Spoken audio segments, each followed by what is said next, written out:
제가 한번 가이드하면서 1300년 전 무슬림들이 이곳을 들어와서 군사적인 힘으로 정복했습니다. 이렇게 안내를 시작하니까 한 어르신께서 아이고 불쌍해라 이런 즉각적인 반응을 보이신 적이 있었어요. 그 정도로 무슬림들에 대한 현대를 사는 우리가 가지는 인상은 가난하고 폭력적이고 전쟁 속에서 사는 사람들 뭐 이런 게 아닌가 싶습니다. 역사는 돌고 도는데요. 그들이 아라비아 반도에서 북아프리카를 거쳐서 여기까지 올 때는 군사적인 부분 이외에도 발전된 그 무엇인가가 있었을 텐데 어떤 것이었는지 잠깐 볼게요. 아라비아 반도는 사막입니다. 물이 부족해요. 그래서 농사를 지을 수가 없습니다. 군주는 물을 제공해야 하고 그러기 위해 노력해야 된다고 말합니다.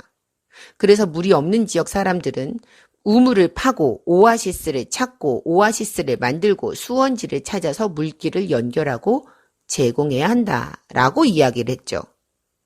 그래서 죽은 땅을 살려내고 그곳의 주인이 되는 것이 그들이었어요. 스페인은 지금도 사막처럼 굉장히 건조합니다. 아마 그때도 그랬겠죠. 하지만 이 무슬림들은 물을 사용하는 기술력을 가지고 새로운 작물을 또한 이곳으로 가져옵니다. 기후에 맞게 키워서 400여 종의 식물을 경작했는데요. 로마 시대 때 120여 종이었던 것에 비교를 해보시면 참 풍부해졌다라는 걸 아실 수가 있어요.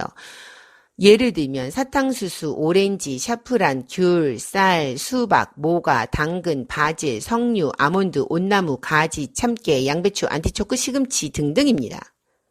그리고 그들이 이 땅에서 떠났어요.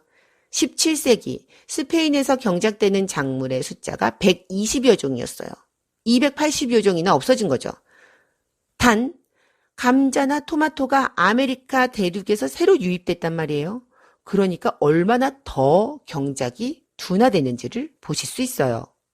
두 번째, 이슬람 수학의 발전은 가히 경이스러울 정도인데요.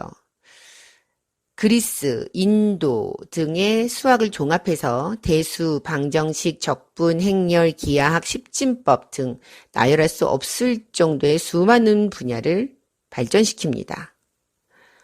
또한 그들은 하늘에 있는 별자리를 이동하는 상인 출신이어서 천문학을 발전시켰고 도착하면 메카 방향으로 기도해야 되기 때문에 방위 계산법을 연구했습니다.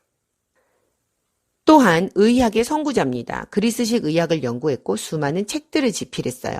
이러한 책들은 19세기까지 유럽 의사들의 교과서 역할을 했다라고 하는데요. 1000년 전 이슬람 병원은 호스피스, 가정간호, 병실, 실제 치료 등으로 나뉘어져 있었고 공립병원 및 정신병원까지도 있었습니다.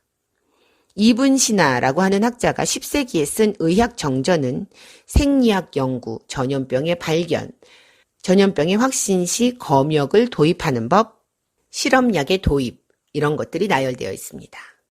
해부학, 생리실험학을 연구했고 맥박과 혈압 등 심장 박동에 대한 연구를 개척했어요. 알러지를 연구합니다. 그리고 면역학에 대한 연구 또한 굉장히 활발했습니다. 이 외에도 정형학과, 안과 기술력에도 큰 발전을 기록하죠. 유럽인들은 19세기 파스테르에 의해서 세균이라는 병의 원인을 발견하기 전까지 잘 씻지도 않고 의사들이 수술했다라는 흔적이 남아있는데 이슬람의 의학이 얼마나 발전했었는지는 알 수 있습니다.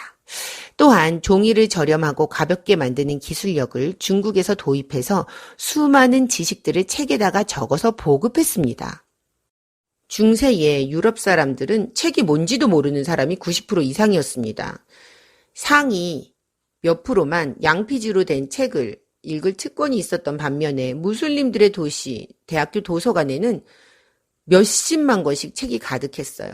이것을 정복했었던 스페인의 왕들은 이 수많은 자료를 빨리빨리 번역할 수 있는 번역센터를 만들 정도였다고 합니다.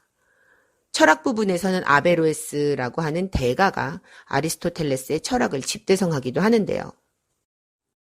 지금까지 길게 나열했는데요. 백문이 불여일견입니다. 이런 중세의 발전상을 아람브라 궁전에서 알아보시도록 하겠습니다.